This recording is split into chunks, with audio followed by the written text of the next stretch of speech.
So mga babayan, meron pa tayong isang topic dito. So kamusta po mga ka-Streetwise? Ako po si Takero Miyamoto at welcome po sa aking munting channel. So ito isa ito sa mga mainit po na pinag-uusapan kahapon. Ito na content na rin to kanina ni Boss Mike eh. So yung iba kasi mga viewer natin dito, nakita ko kanina kay Boss Mike na ito yung content. Pero syempre meron po tayong idadagdag dito. So alam naman po natin mga kababayan na si Kibuloy po ay binagsakan na po ng contempt order ni Risa Hontiveros. 'Di ba? Pero ang nangyari dito, gumawa ng isang extraordinary at wala po sa batas itong si Mig Zubiri para i-delay yung contempt order po ni Kibuloy.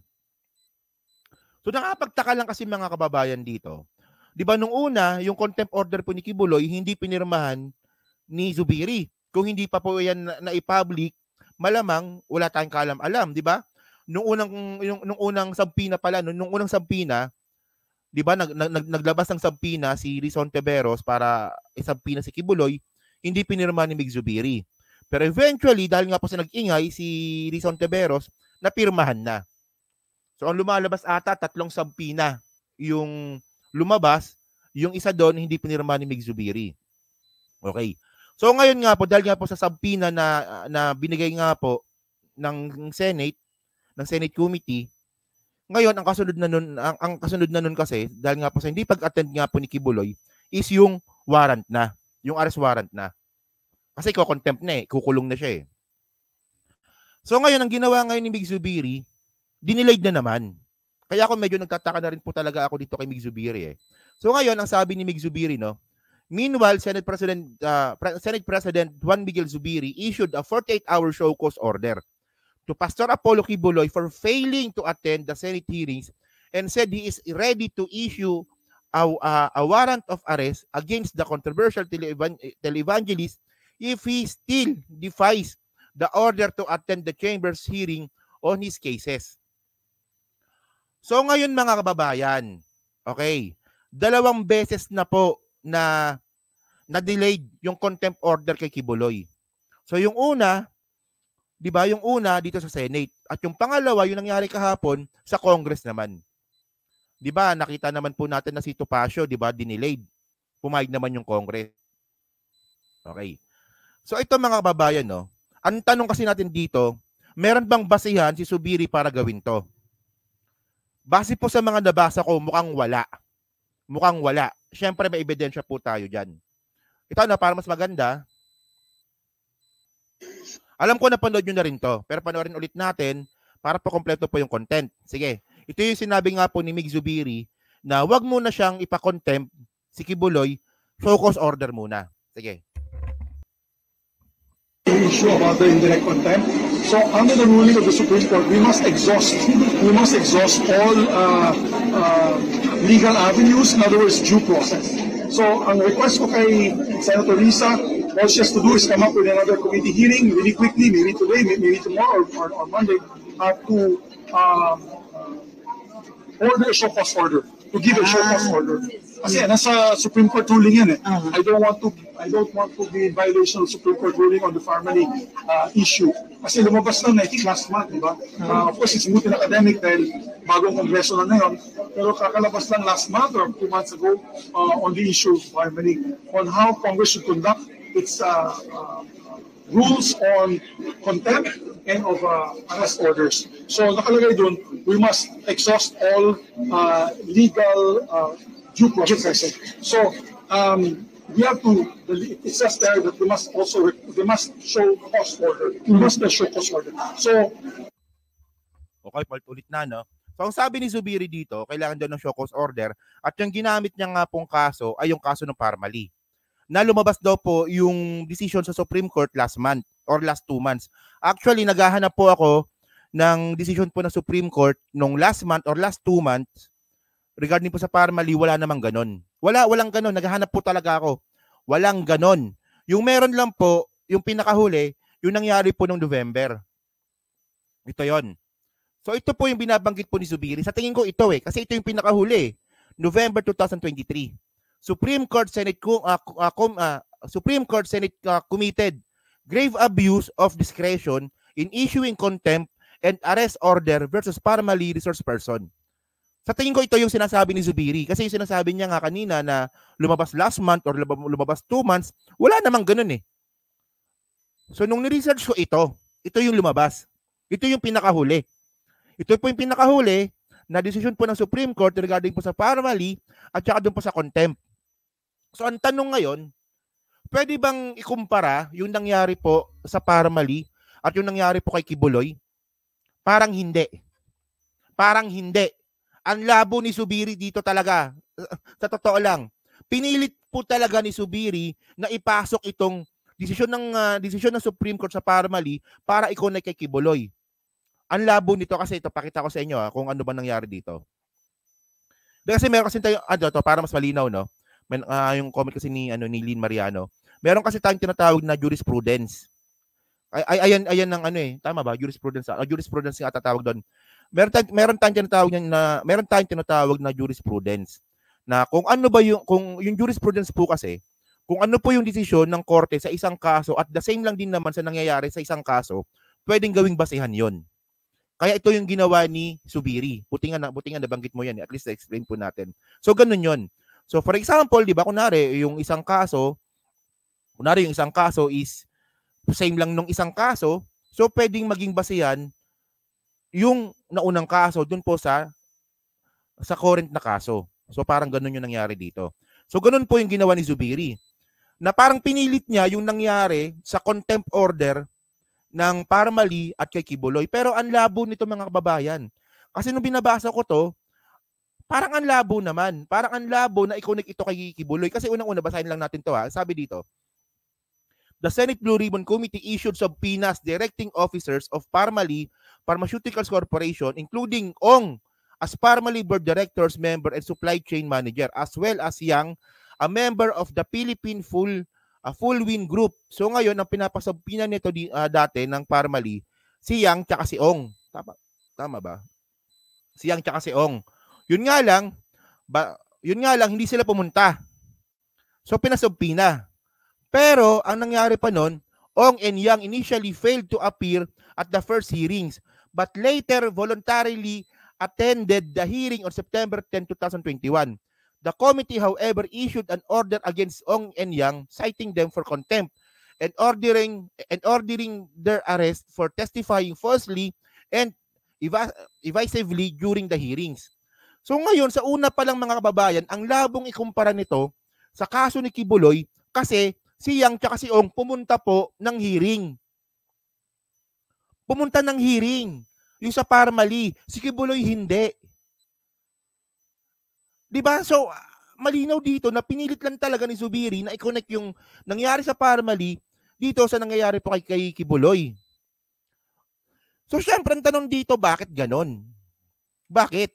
Anong motivation dito ni Zubiri? At bukod dyan mga kababayan, yung nangyari kasi dito, pumanig po kasi yung Supreme Court. So, ang sabi dito sa bandang huling decision dito, those witness charged by Congress with giving false evasive testimony must be given a chance to explain why his or her testimony is not false or evasive.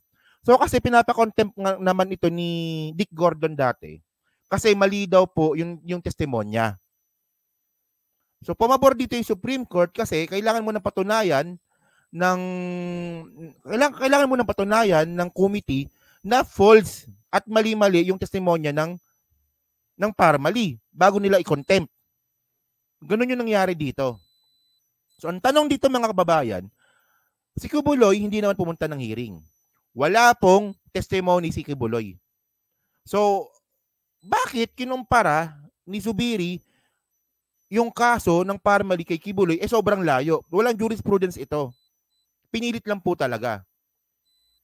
At mga ka-streetwise, ang nakakapagtaka kasi dito, yung sa resolution number 5, Rules of Procedure Governing Inquiries in Aid of Legislation, dito po sa section 18 sa contempt, wala naman pong nakalagay dito, no, sa mismong batas po ng Senado, wala naman pong nakalagay dyan na kailangan pa ng show cause order bago ipa-contempt. Walang ganon. So ito medyo mahaba lang to, basahin natin to dito, no. Sabi dito, no, sa section 18 regarding sa contempt, no? The chairman with the concurrence at least one member of the committee. So yung one member po na yon, si Rizon Toberos na yon, di ba? May punish or cite in contempt any witness before the committee who disobeys any order of the committee or refuse to be sworn or to testify or to answer a proper question by the committee or any of its member, or testifies falsely or evasively, or who unduly refuses to appear or bring before the committee certain documents. So pasok na po dito si Kibuloy. Di ba? So dito, nakalagay naman dito, no? So pwedeng pa-contempt. And then, however, reverse or modify the aforesaid order of contempt within 7 days. So ito rin po, sumunod din po ito sa proseso. Di ba? Nagpakalap ng pirma si Robin Padilla. Di ba? Na hindi niya naman nakuha. So 7 days. So walang nakalagay dito na kailangan pa ng show cause order. And then, sabi pa dito, no? A contempt of the committee shall be deemed a contempt of the Senate. Such witness may be ordered by the committee to be detained. O so papakulong in such place as it may designate under the custody of the sergeant at arms until she agrees to produce the required documents or to be sworn or to testify or otherwise purge himself of that contempt. So ngayon, ang mangyayari dito, kapag si Kibuloy po ay pinahuli at pinakontempt, nakadetain po siya, nakakulong. At hanggang hindi po nagbibigay po ng tamang testimonya, si Kibuloy, nakakulong po siya. So ayan po mga kababayan. Di ba? So ayan po yung procedure po ng contempt. At wala pong nakalagay dito na kailangan pa ng show cause order. So, ang nakakapagtaka dito, bakit ganun? Bakit ganun yung ginawa ni Zubiri? Di ba? So, kayo ba, naniniwala ba kayo na posibleng pinoprotektahan ni Zubiri? Kasi this is not the first time na ginawa niya to eh. Yung pag-delayed. Pangalawa na to eh. Pangalawang pag-delayed niya na to eh. Di ba? At ngayon, ang tanong kasi dito, ngayon na alam na ni Kibuloy na hindi na talaga mapipigilan yung contempt niya sa both houses, sa both Congress, sa Senate, tsaka sa House. At ngayon, di ba kunwari kung kayo si Kibuloy, di ba? Ngayon kayo si Kibuloy, kunwari lang kayo si Kibuloy. At nalaman ninyo na hindi na mapipigilan yung pagpa-aresto sa inyo. Kasi hindi na mapipigilan 'yan eh. Anong gagawin ninyo? 'Di ba? Anong gagawin ninyo? 'Di ba meron kayong dalawang option sa tingin ko. 'Di ba? Makipaglaban sa gobyerno or tumakas kayo. 'Di ba? Ayun lang eh. Ano pa bang pwedeng yung options na gagawin dito? 'Di ba makikita naman po natin, 'di ba, nung sa Congress talaga dinidraid po talaga ni Topacio at ni Mark Tolentino yung yung contempt order eh. So, dinidelete talaga nila. So, ibig sabihin nun, threatened din po talaga si Kibuloy. So, ngayon, hindi na mapipigilan yung contempt mo, hindi na mapipigilan yung pagpaparesto sa'yo. May pera ka, di ba? Meron kang sariling jet, di ba? Pwede kang tumawid ng tawi-tawi, kung maaari, di ba? Ano gagawin mo? O, di ba? Magtatago. Tago ka sa bundok. Di ba? Tatakas. O, di ba? Ayan eh. Ayan yun eh. So ngayon, ang tanong dito, imbis po na nag-execute na nga po yung arrest warrant kay Kibuloy, binigyan pa ngayon ng pagkakataon si Kibuloy para paghandaan yung pag-aresto. Di ba? Sa tingin nyo ba, papahuli ba yan? At yung punto dito mga kababayan, ang nakakatawa kasi dito, di ba? Ayaw na nga magsalita ni Kibuloy, ayaw pumunta ni Kibuloy, pero sinusuportahan pa rin po siya ni Sara Duterte. Kababaeng tao ni Sara Duterte sumusuporta sa isang sex offender. Di ba? Congratulations, Sara. Oh, you are now supporting a sex offender. Hindi nga, di ba? So yun mga kababayan, no? So ito ayan no, may tanga-tanga nag-comment, libelous daw po yung content ko. Kung di ka ba naman tanga, di ba? Mas libelous nga yung ginagawa ni Digong eh. Ako, at least ako, di ba? Pag ako, nag-content ako, may pinapakita akong evidence. No, galing pang Supreme Court yan, no? Oh. Galing Supreme Court to eh. Oh, ano ba yun? Yan, no? May logo ng Supreme Court yan, no? Oh. Galing Supreme Court yan eh. Tapos, meron pa ditong galing Senate. Oh, anong libelous dyan? Tanga ka lang. Ayun lang yun. Tanga ka lang. Baka hindi ka marunong magbasa. So yun mga kababayan, so dyan po sa 950 po na nanonood, pati po dyan sa mga basher po na yan, sa hindi pa po nakakapag-like, palike na lang din po. At kung hindi naman po kalabisan, is pa-subscribe na lang din po. At dyan po sa Team Replace, ano masabi nyo nga po dito? Sa ginagawa pong pag-delayed para po arestuin si Kibuloy. Imbis po na tinutugis na si Kibuloy ngayon, ang nangyari naman ngayon, na-delayed pa. Di ba? So yun po, no, so comment lang po sa baba at binabasa ko pong lahat yan. No? So maraming salamat po sa inyong lahat at thank you po. No?